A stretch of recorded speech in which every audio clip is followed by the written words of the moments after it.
obrigado a todos por estarem aqui, tantos, aliás, o que prova quão acarinhado é o José Carlos Pereira aqui no Corte Inglês e noutros locais.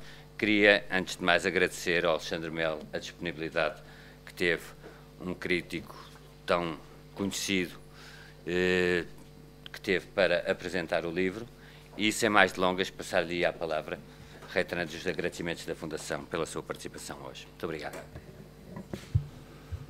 Muito boa noite. Antes de mais, queria agradecer o convite,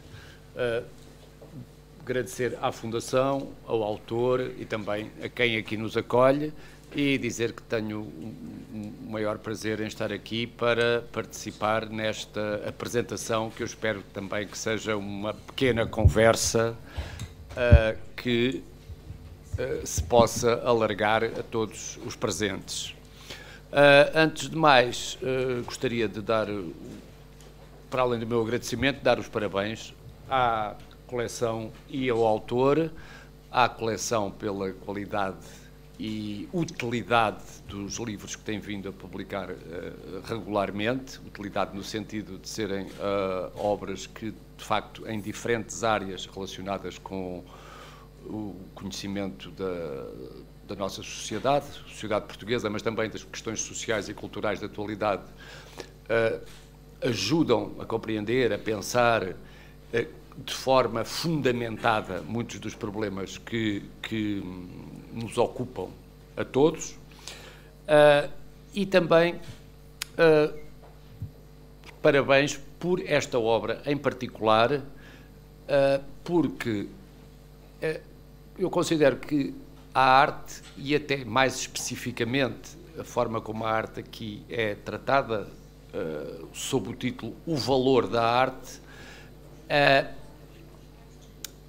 é um tema que, sobretudo quando abordado desta maneira, tem sido muito subestimado, muito ignorado, e, como aliás o autor refere em várias passagens do livro, e eu acho que é bom sublinhar, antes de tentar fazer uma apresentação mais detalhada, embora não muito, e antes de pôr algumas questões, é importante sublinhar, dizia eu, o valor da arte enquanto nome que se dá a um conjunto de atividades ou a um conjunto de objetos ou a uma determinada maneira de olhar para os objetos, o mundo, as coisas. Essa palavra, arte, portanto, é um nome que se dá a algo que, na minha opinião, e esta é uma das questões que depois eu formularei de uma forma mais adequada ao diálogo, essa realidade que se dá ao nome de arte tem um caráter muito especial, muito particular, muito, quase diríamos, único, e que tem uma grande importância e pode ter a maior relevância para enfrentarmos os problemas do mundo de hoje. Eu aqui parece que não estou a fazer a apresentação do livro, no sentido de referir a par e passo o seu índice, mas acho que de alguma maneira estou a sublinhar aquilo que para mim foi o aspecto mais gratificante do livro, é ver publicada uma obra que tenta e consegue sensibilizar-nos para as várias dimensões desse fenómeno a que se chama arte, em termos que nos fazem perceber a utilidade que esta palavra, que o que esta palavra tenta designar, tem para nós pensarmos o mundo de hoje. Como nós sabemos, basta ver as notícias, basta 5 minutos das notícias, tem-se cada vez mais a sensação de que os problemas sociais, políticos, culturais do mundo de hoje são, em muitos casos, já não difíceis de pensar, mas quase impossíveis de pensar. E, de alguma maneira, e eu depois desafiarei o autor para dizer de que maneira a arte, os artistas, a reflexão e o pensamento a respeito da arte pode ser, eventualmente, uma maneira de pensar as coisas, uma maneira de enfrentar problemas pessoais, problemas sociais, problemas dramáticos, sejam que problemas forem, uma outra maneira. No livro, como verão, porque parte do princípio que o lerão, isso parece-me inevitável. O autor sublinha praticamente em todos os capítulos essa importância da valorização da arte, de acordo com uma tradição que nós podíamos até chamar clássica, ou antiga, ou humanista, que é uma palavra que agora já se tem medo de utilizar, portanto, porque realmente não se encontra assim não se encontram muitos motivos para falar do humanismo, mas acho que há uma ressonância que a mim pessoalmente me agradou muito aquilo que se chamava o espírito humanista, para pôr as coisas de uma maneira simples.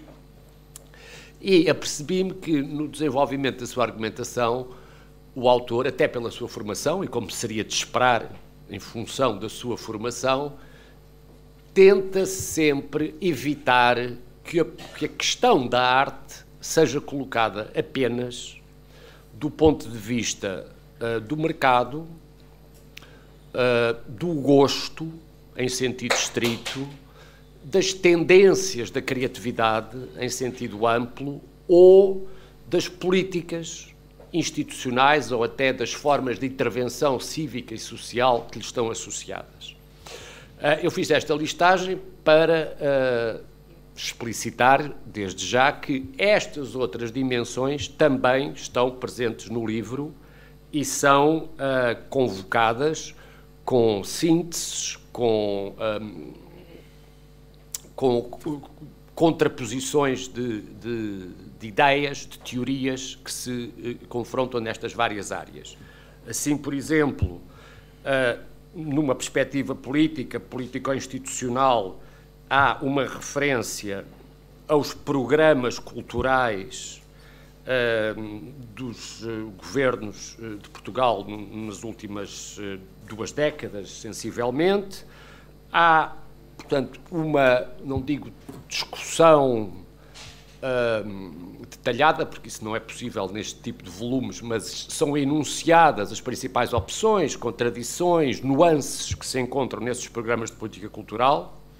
Aliás, aqui fica um desafio interessante, não para ser respondido nesta conversa, que não teremos tempo, mas para todos nós pensarmos, que é algo que se sente, que eu sinto sempre com grande embaraço, e penso que não sou só eu, quando se leem os programas culturais dos governos, fica-se com aquela sensação estranha, assim, mas isto eram os programas culturais de que governos?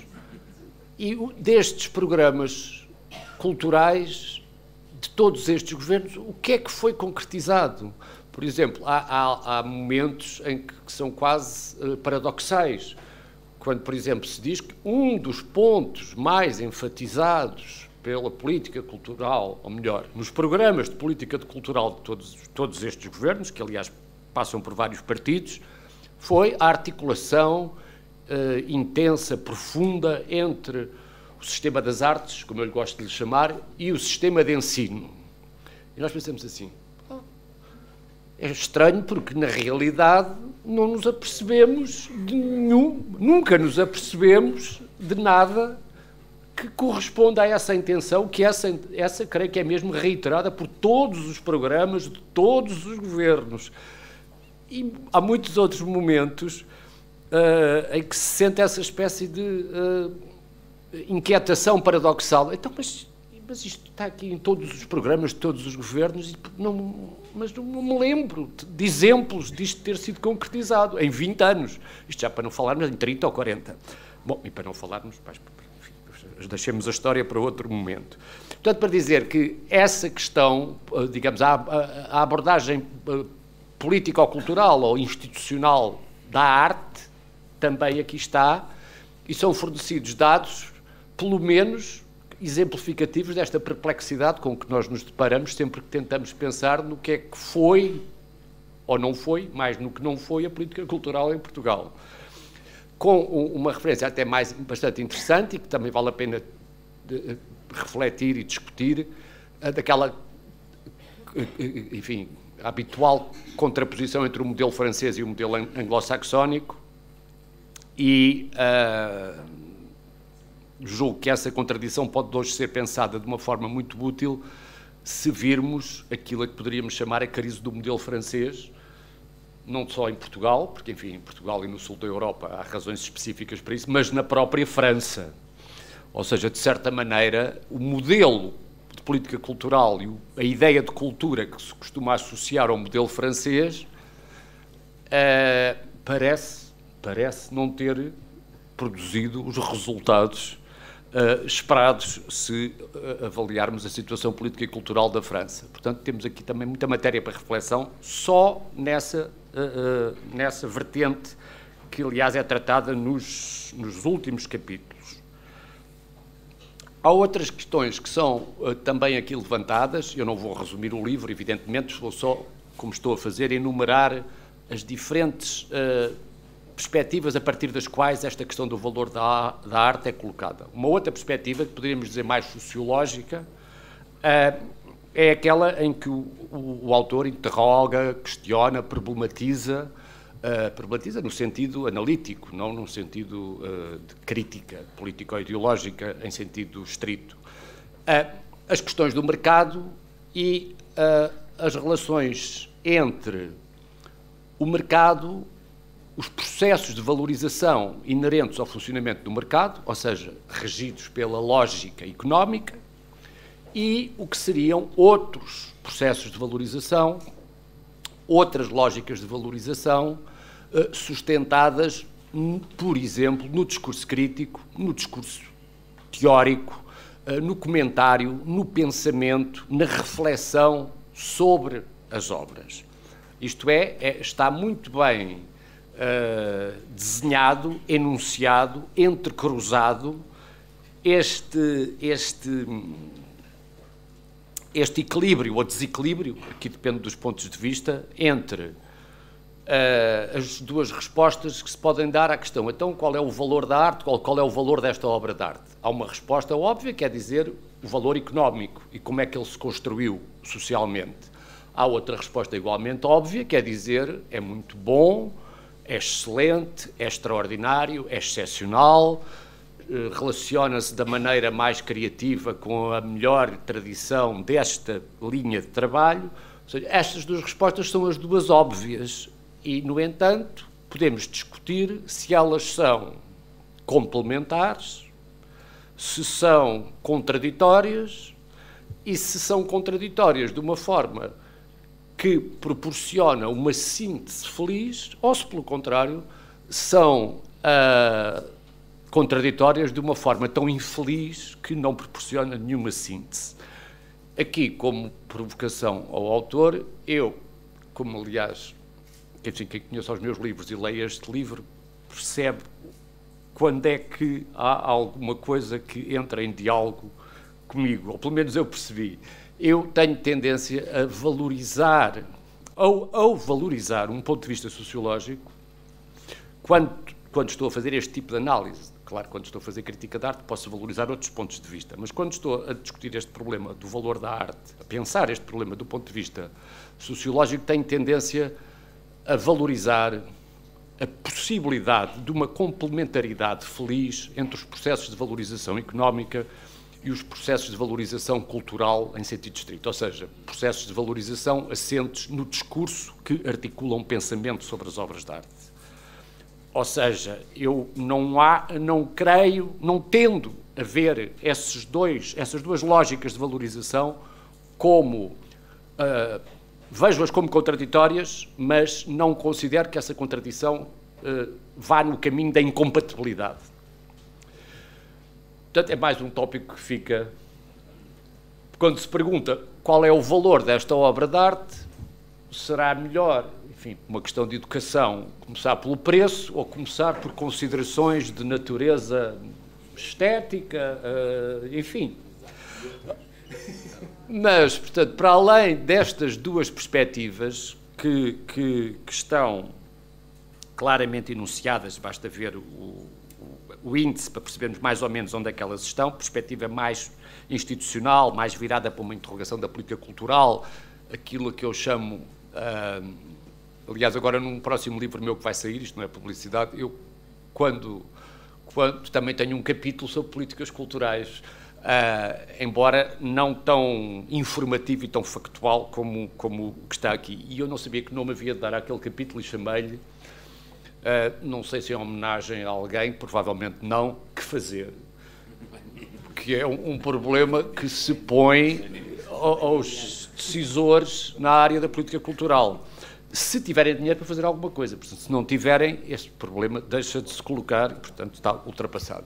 Portanto, temos esta perspectiva mais sociológica, mas em que, mesmo dentro de uma perspectiva sociológica, ou seja, de uma apresentação em termos mais sociológicos do problema do valor da arte, o autor tem o cuidado de contrabalançar e contrapor os dois filões, o filão económico do mercado e o filão cultural dos discursos, do pensamento, mas depois ele tem ainda uma última reserva, e é sobre essa que eu lhe vou pedir que fale, e foi por causa dessa outra dimensão do pensamento dele e do modo como ele aborda a questão do valor da arte, que eu comecei por falar do humanismo, que é uma espécie de último reduto, que ele nunca chega a explicitar neste livro. Provavelmente é um reduto demasiado vasto para um livro deste tipo, que é o que ele chama o valor ontológico, gnoseológico, fenomenológico, assim, várias palavras terminadas em lógico e oriundas da filosofia ou de um determinado tipo de filosofia, onde ele insinua que existe uma forma de valor ou uma forma de ver, perspectivar o valor das obras de arte que está para além, ou está aquém, ou está atrás, ou à frente, ou por baixo, ou por cima das outras formas de perspectivar o valor da arte. Portanto, eu se calhar agora ia ficar por aqui, porque gostava de ouvir um pouco o nosso autor e gostava depois que pudéssemos generalizar a nossa conversa. As minhas inquietações, só para enunciar e para também abrir a hipótese de um diálogo mais alargado, dizem respeito a esta perplexidade. O que é que aconteceu a estes programas de política cultural? Já para não falar o que é que lhes vai acontecer, porque não queremos terminar numa nota menos otimista. E depois esta ponderação entre a perspectiva económica e a perspectiva que eu chamo de discursiva, cultural, da valorização das obras de arte, e depois este último reduto que eu, como sociologista militante, me posso permitir duvidar que exista, que é o tal reduto ontológico, fenomenológico, gnoseológico, epistemológico, que eu suponho que ele vai dizer que não é metafísico, mas que eu posso admitir que não possa deixar de ser. E, mais uma vez, muito obrigado por me terem ouvido. É um grande prazer estar aqui e gostaria agora de ouvir alguns comentários e que depois pudéssemos conversar de uma forma um pouco mais alargada. Muito obrigado. Bom, antes de mais, um enorme agradecimento ao Dr. Alexandre Melo e ao Dr. António Araújo e, obviamente, e ao mesmo tempo, um agradecimento a toda a gente que fez o favor de vir aqui num fim de tarde, que embora não chova, não é um fim de tarde assim tão agradável, e, portanto, reitero do fundo do coração o meu agradecimento a toda a gente que fez o favor de aqui estar. De facto,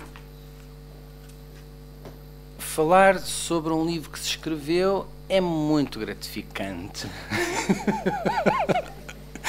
Sobretudo se nos der a oportunidade de, bom, ou rever posições, ou eventualmente acrescentar alguns aspectos que possam não ter ficado tão bem esclarecidos.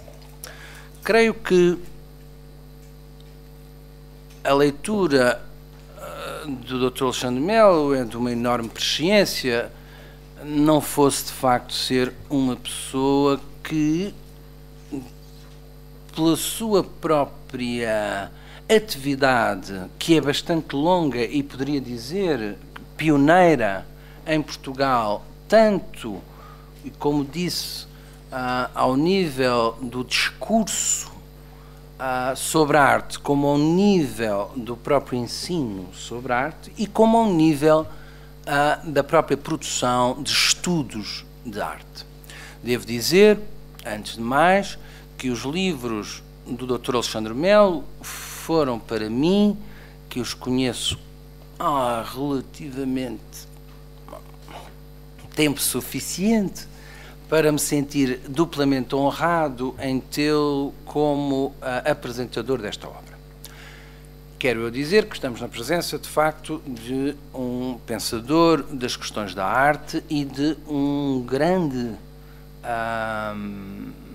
diria, de uma pessoa que tem um enorme poder em pensar a arte e mesmo em internacionalizar a arte portuguesa. E, nesse sentido, será uma das pessoas mais, diríamos, mais próximas de uma possível crítica, eu diria até, de um possível contributo para articular as várias dinâmicas que referiu e que eu vou tentar também, na medida do possível, debater um pouco ou problematizar. E essas dinâmicas, necessariamente, passarão pela criação de um discurso cultural e a sua articulação e avaliação das políticas públicas concatenadas com o ensino. Bom, eu, se me permitissem, começaria talvez pela questão de fundo que o Dr. Alexandre Melo colocou.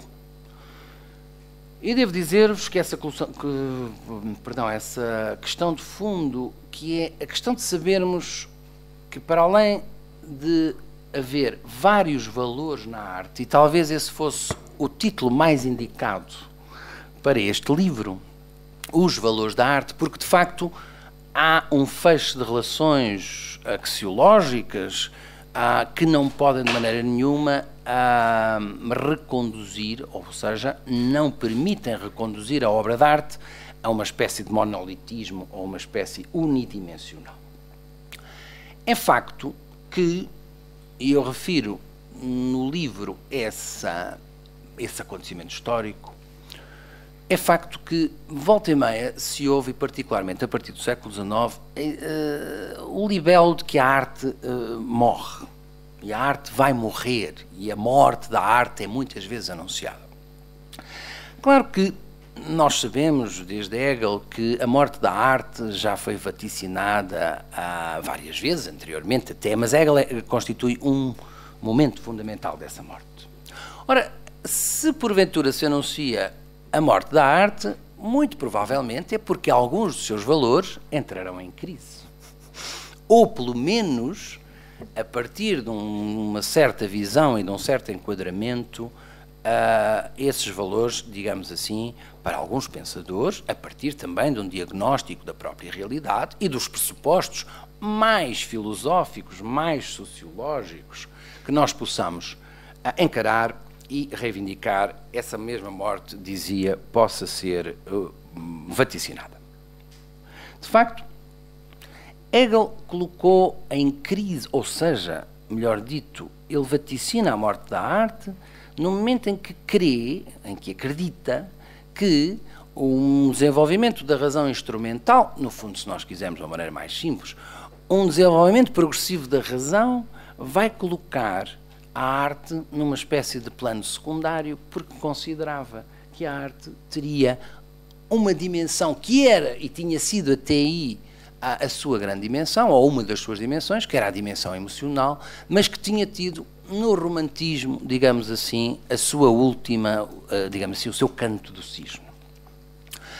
Naturalmente que é no século XX que nós vamos encontrar um outro autor que vem novamente retomar o tema da morte da arte, e toda a gente sabe quem é, o Arthur Danto, não é? Portanto, um pensador das questões da arte, diríamos mesmo um filósofo da arte, não é?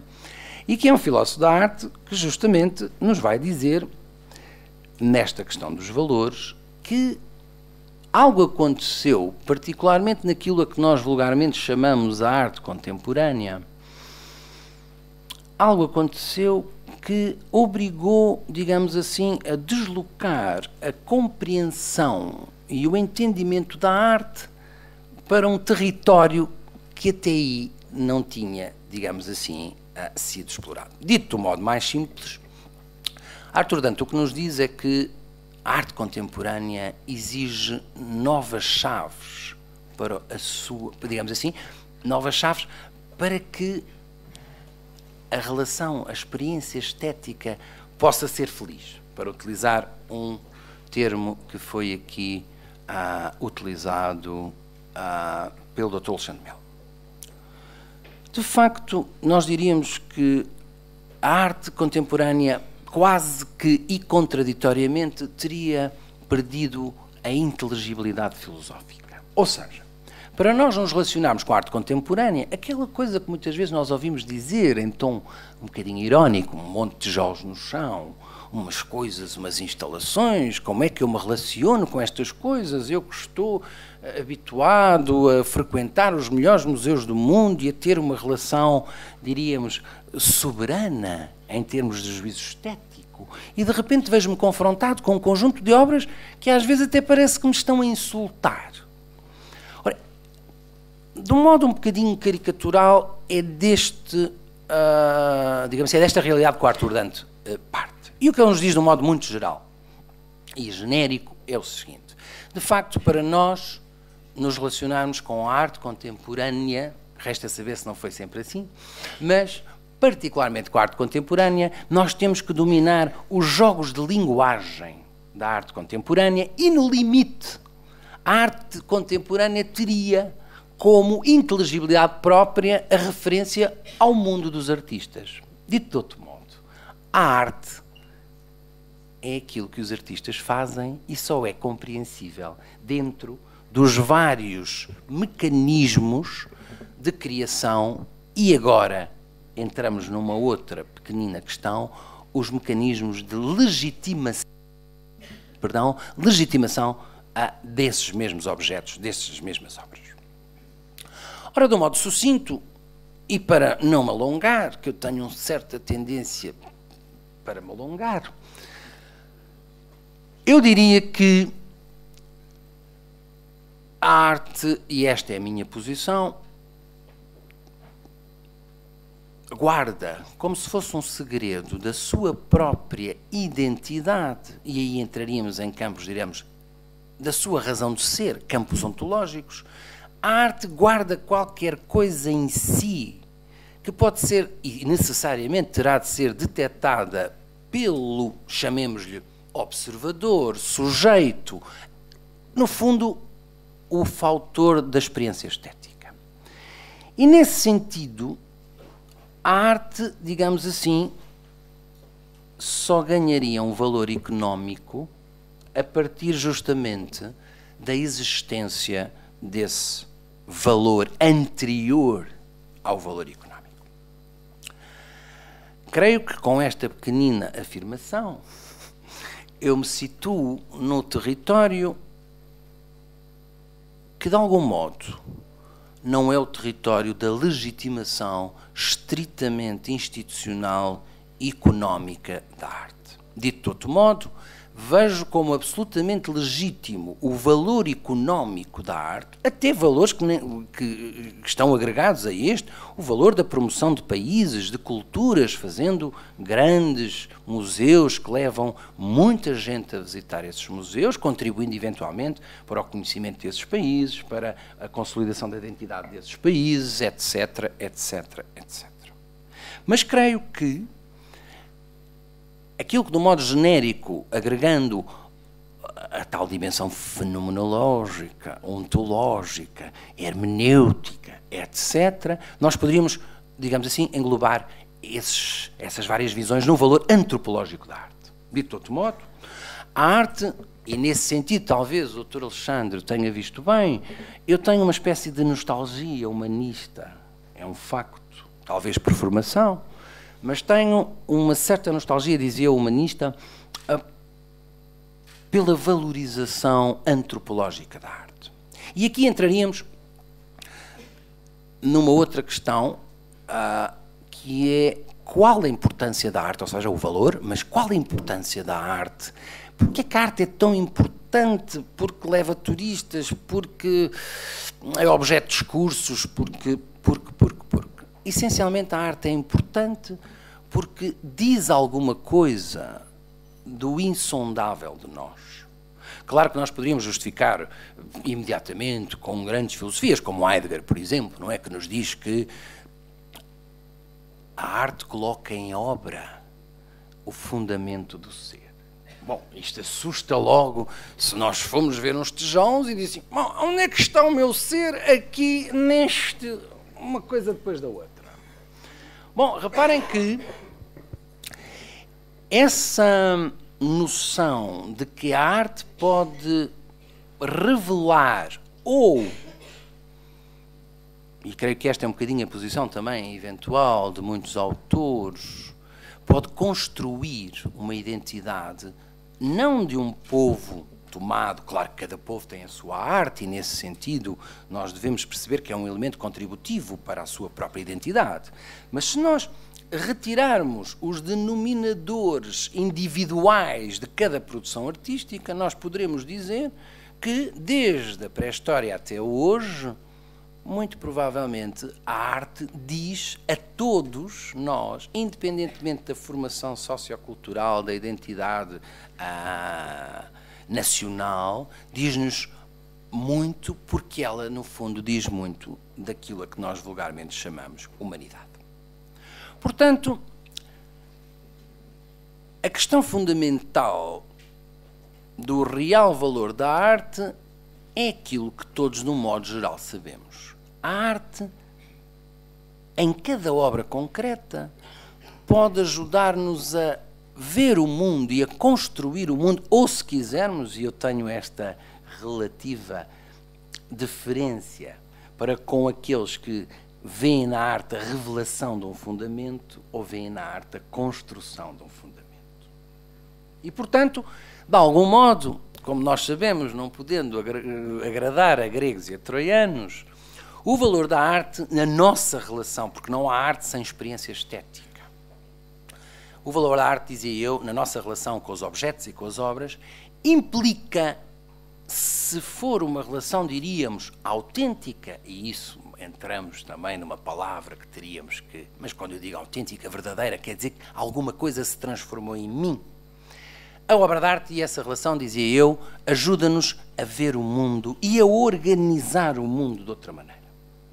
Não entraria aqui em questões que seriam mais técnicas de ver a arte como uma praxis social, num sentido, diríamos, até marxista e pós-marxista, como, por exemplo, aconteceu numa corrente de pensamento muito útil ainda hoje e que, de algum modo, fascinou os intelectuais europeus no pós-guerra, portanto, no pós da Segunda Guerra Mundial, e que seria a teoria crítica, ou também conhecida como a Escola de Frankfurt. Quero eu dizer, resumindo,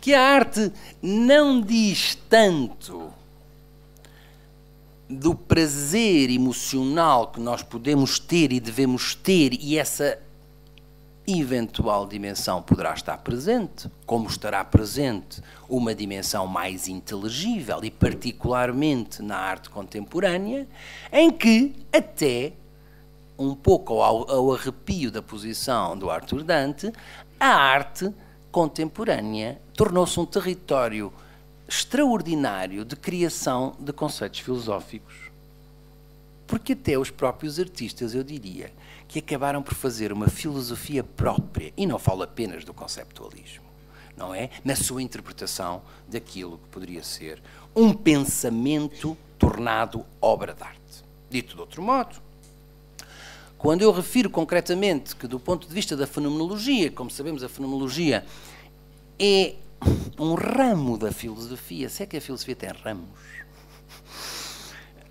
é um ramo da filosofia que nos diz que a realidade depende diretamente de nós.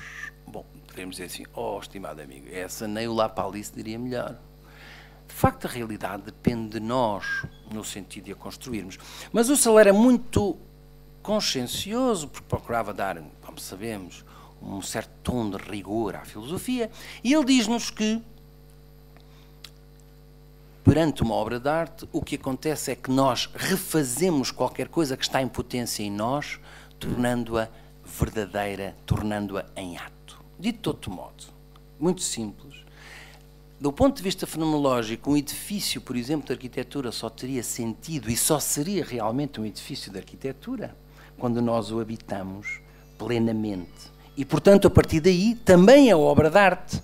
Só quando nós a habitamos, quando nós a inteligimos, é que verdadeiramente a obra de arte é. A obra de arte é, no sentido de se materializar, não do ponto de vista dos materiais, dos elementos com que é construída, mas do ponto de vista do seu significado e, acima de tudo, do ponto de vista de se constituir qualquer coisa que é anterior a nós e, portanto, a priorístico, que passa por nós e, como diríamos há bocadinho, que eu estava a rir-me, vai além de nós, no sentido em que se torna um testemunho da própria vivência e da própria verdade humana.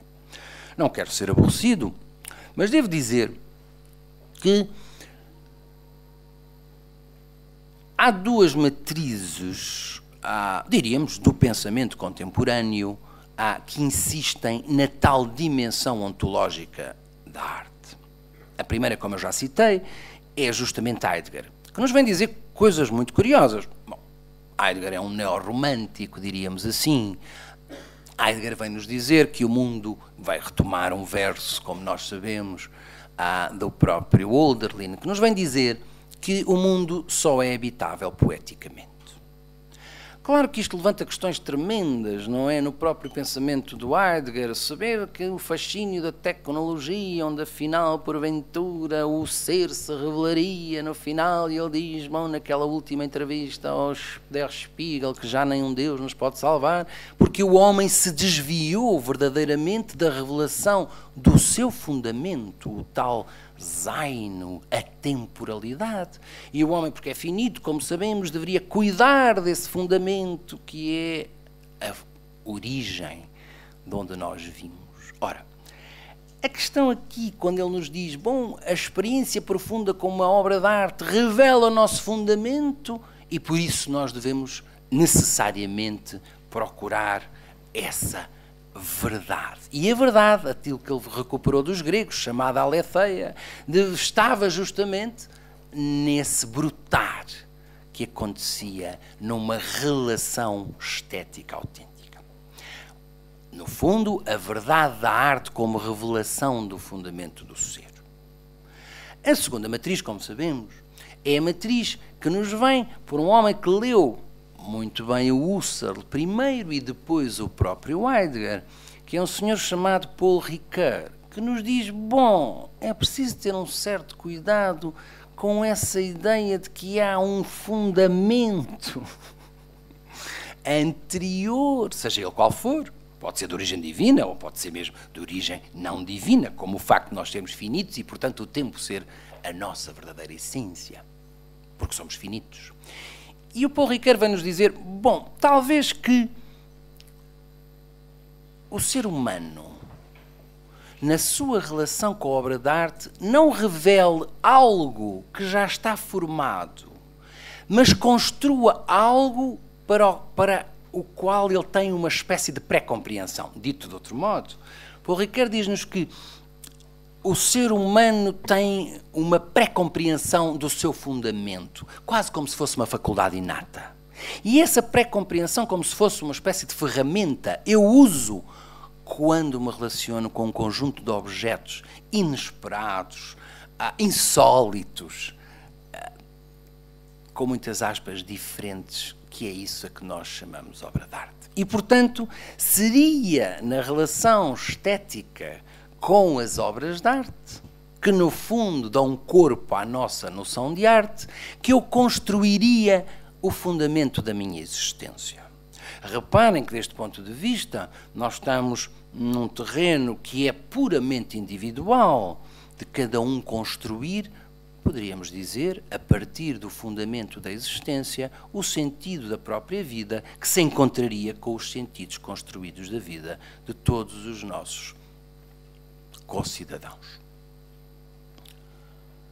Estas duas posições são posições que, reparem, situam a arte maioritariamente num terreno em que a contemporaneidade, por vezes, por critérios, diríamos, de alguma insuficiência de legitimação destas posições, porque não uma obra de arte que possa apenas divertir-nos, porque não uma obra de arte que possa apenas surpreender-nos, Por que não uma obra de arte que nos obrigue, como algumas, uma nomeadamente na Expo, nos obriga a fazer o mesmo gesto que a girafa está a fazer para tentar ver-se ao espelho? E por que não? Mas reparem que mesmo nesta dimensão lúdica, nesta dimensão... Eu raramente falo com o microfone e tenho uma relação péssima, peço imensa desculpa. Dizia eu que, mesmo nesta relação lúdica, irónica, de vivenciar o espaço público de um outro modo, não monumental, não tão estritamente político, mas político, nós aceitaríamos que algo do fundamento do humano está a ser revelado ou construído. Dito de outro modo, e fechando um pouco o arco, eu não tenho nenhuma... Eu ia ser um bocadinho contundente. Tenho algumas, mas não tenho muitas dúvidas que, de facto, esta anterioridade axiológica, ou seja, este valor anterior à sua consagração, diríamos, institucional, até mesmo discursiva, esse valor é mesmo demonstrado na contemporaneidade. Ou seja, há um conjunto de manifestações da arte contemporânea que elas próprias, essas manifestações, questionam a dimensão institucional da arte. Não é só o Daniel Bourren a expor as suas telas fora da galeria. Não é, de modo algum, o Baudelaire agora, que nos vem dizer que essa coisa de fazer assentar a arte numa materialidade, num médium, ainda é subjugar a arte a uma escravidão. Dito de outro modo, a arte, e tomando os exemplos que eu acabei de enunciar, não pode resumir-se de modo algum à sua materialização. Creio que uma certa e, diria, atenta, presciente análise da arte dirá sempre que o fusível de segurança estará na experiência estética. E essa, seguramente, que vai além da intenção do artista, palavra perigosíssima, vai além da intenção do artista e vai além da própria obra, porque alguma coisa o observador, o sujeito, o espectador coloca na obra que a engrandece. E nesse sentido é ainda o humano a ativar, e não só numa noção estrita da ativação do objeto, a partir maioritariamente do chão, é o sujeito que ativa a obra de arte. E nesse sentido poderíamos dizer que a arte se consubstancia nessa experiência e é maioritariamente essa experiência que concebe e descobre o valor antropológico da arte. Naturalmente que eu já me alonguei e bem sei de que o tempo é precioso, não é? As relações, duas últimas notas, as relações diríamos, da política e da arte devem ser também um pouco, não muito alongadamente, mas devem ser um pouco tocadas. Reparem que a arte é por natureza política, e a arte sendo por natureza política não quer dizer que a arte seja panfletária.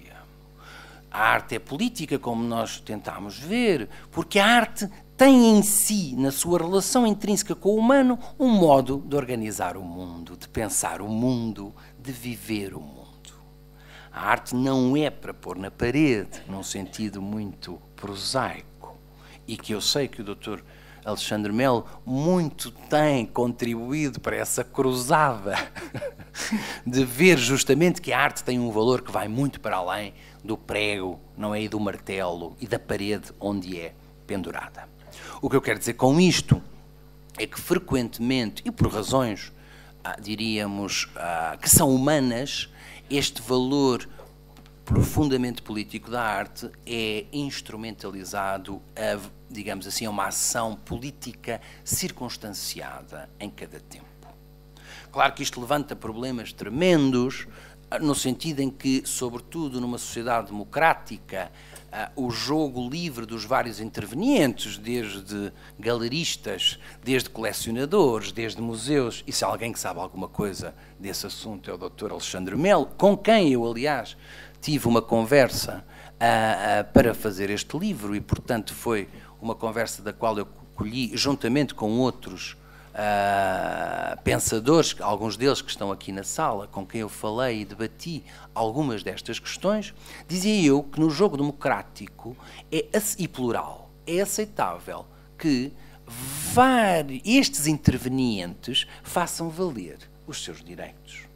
Todos sabemos que há a tentação de, por fazer monopólios, ter um conjunto de artistas que depois possam ser valorizados porque estão em acervo, e como sabemos a arte tem esse valor, e talvez reparem que haja essa anterioridade da arte. A arte é rara porque tem qualquer coisa de humano e pode ser tornada mais rara porque eu sou uma pessoa que entretanto assambarquei, não é como nós conhecemos ao longo da história, alguns exemplos, assambarquei um conjunto de obras e de autores e que mantive numa cave à espera que falecessem para que se valorizassem.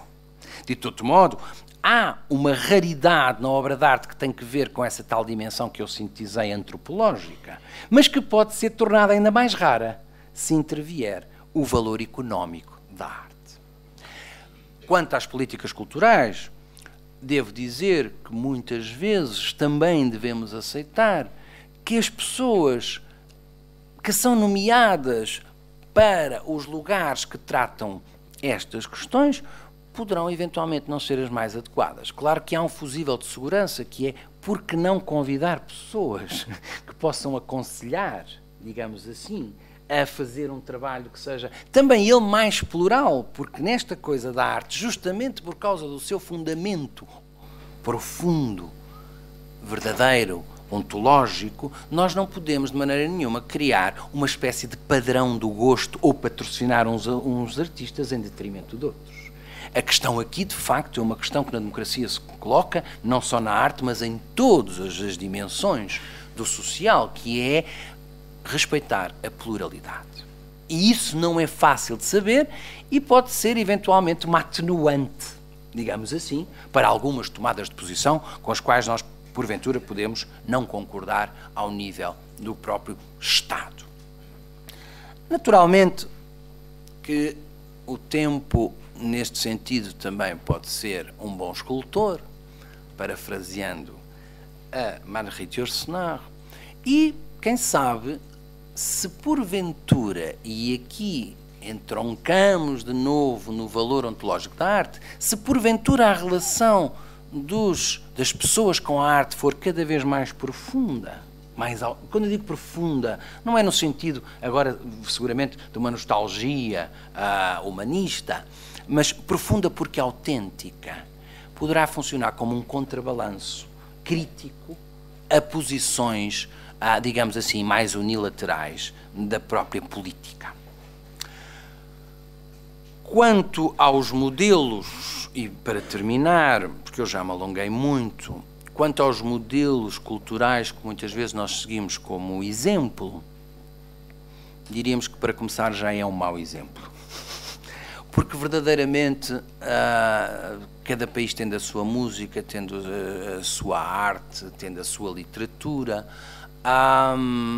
e no fundo fazer uma ópera como fez o Dr. Mitterrand, François Mitterrand, como no sentido de estimular a própria criação artística. Tudo isso é muito útil e pode-se passar de uma experiência de um país para o outro. Porém, é importante, sem qualquer nacionalismo e tendo em conta que a própria arte tem referentes que são globalizados, é importante olhar, digamos assim, para a especificidade do panorama, diríamos, artístico e cultural e, de algum modo, adequar as políticas a essa especificidade. Sabemos que o próprio, e para terminar, o próprio Aurélio Agostinho dizia que a adequabilidade, não é, e a utilidade eram critérios estéticos. Nós muitas vezes esquecemos disso. E nesta questão da arte, há algo que a mim me toca profundamente, porque a arte é uma criação humana, sem dúvida nenhuma. A materialização da arte é uma questão humana. E eu relembro algo que me faz sempre muito feliz, para utilizar novamente esta palavra, e eu confesso-vos sou muito cético em relação à definição aristotélica de felicidade, que está na política, não é? Na política, na obra à política. Eu dizia que, talvez, nesta análise, diríamos, do fundamento do valor da arte, talvez que Homero, e particularmente na Ilíada, tenha revelado o segredo da arte. Quando Homero coloca Atena, logo no início da Ilíada, coloca Atena a surgir a Aquiles, que está muito indignado, não é? Porque justamente Menelão lhe roubou a Criseida e Aquiles, como sabem, ficou profundamente irado, não é? E queria vingar-se.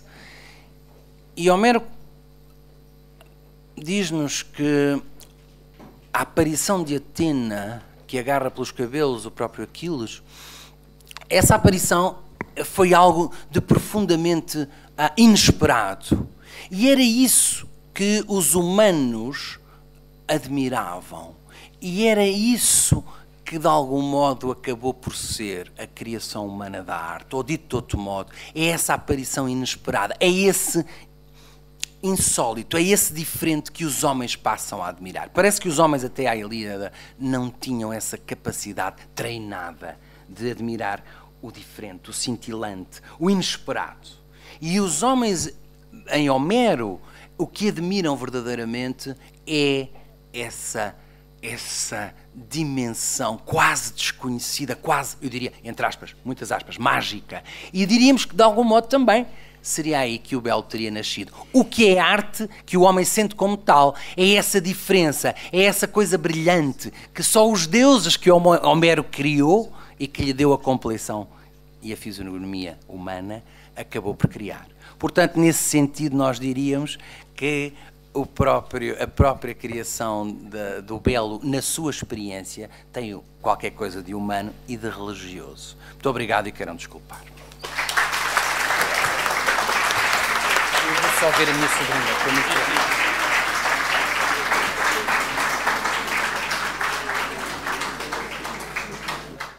Não estando o autor, que teve que sair por uma razão urgente, e com a concordância do professor Alexandre Melo, a quem agradeço a presença, eu daria por terminado, agradecendo a vossa presença, e em breve o autor juntar-se a nós para assinar exemplares do livro quando quiser. Muito obrigado a todos. Obrigado.